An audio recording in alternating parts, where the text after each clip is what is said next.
For me, one thing that I don't know is when you quiet yourself, especially if it's new for you, all these things will fill your mind, like practical things. I need to buy milk, I need to feed the dog, you know, all these things flood our minds. And what really helps is to have a pen and just to write those things down, that you know your mind can be at rest. He knows that we're human and that we have all these things in the past and triggers and, you know, traumas and all these things that are constantly vying for our attention. I think it's so common to be distracted in the secret place. You know, a lot of times what I feel, God is also trying to speak through the distraction. You know, I love how some people have told me, don't get so distressed when you're distracted.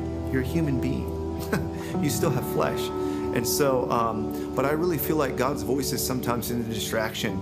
If you're distracted by a certain person or a circumstance that you're in that's really bothering you, and you feel like it's disengaging you from enjoying God, press into it. Because God will sometimes want to heal that emotion or whatever you're struggling with in the moment.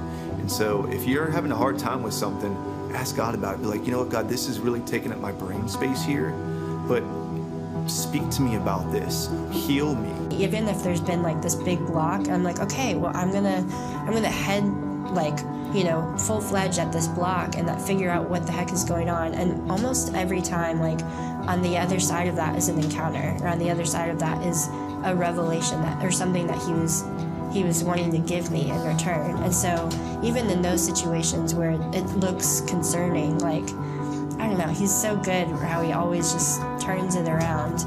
I would say that the more you practice the secret place, the more you learn to enjoy God, and your heart is turned more inward. You know, your gaze is more inward on experiencing Jesus inside you. Yes, distractions do fade. They do fade away because they're not getting attention. You're not feeding them anymore. Come to a place where you just rest in His presence. You just literally rest and say, God, here I am. I'm just here to be with you. Will you show me what you have for our time? And that's through worship, so seeking His face and asking for hunger. I pray this, God, give me hunger.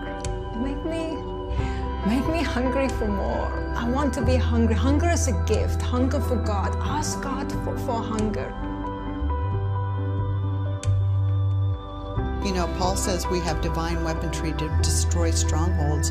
Then he goes on to say, therefore take every thought captive that sets itself up against the knowledge of God. Make it obedient to Christ in 2 Corinthians 10. So he's saying that our thoughts can be altered by the enemy, or they could be listening to lies that are not from Him that would discourage us from being with the Father because we don't believe He's good, or someone said something over you that's a curse of some sort, like you'll never amount to anything, or you can't connect with God. And it's like, that is not true. Like Jesus says, my sheep know my voice and they listen to my voice in John 10:10, because they being us have been given that relationship through Holy Spirit.